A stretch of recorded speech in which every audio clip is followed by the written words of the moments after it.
Mana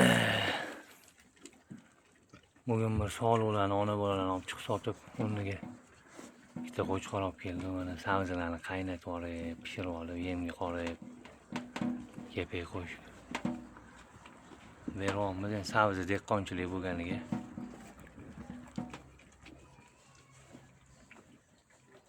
yeyapti sabzini.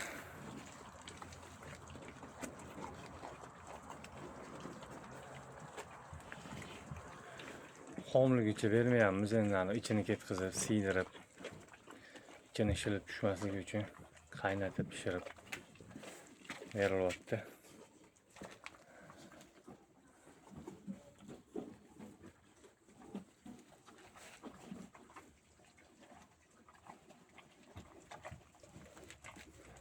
O'ta sog'liqli, hammasi sog'liqli.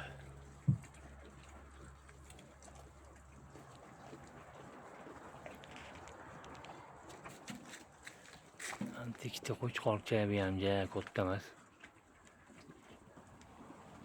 2 tishli qo'chqorchalar.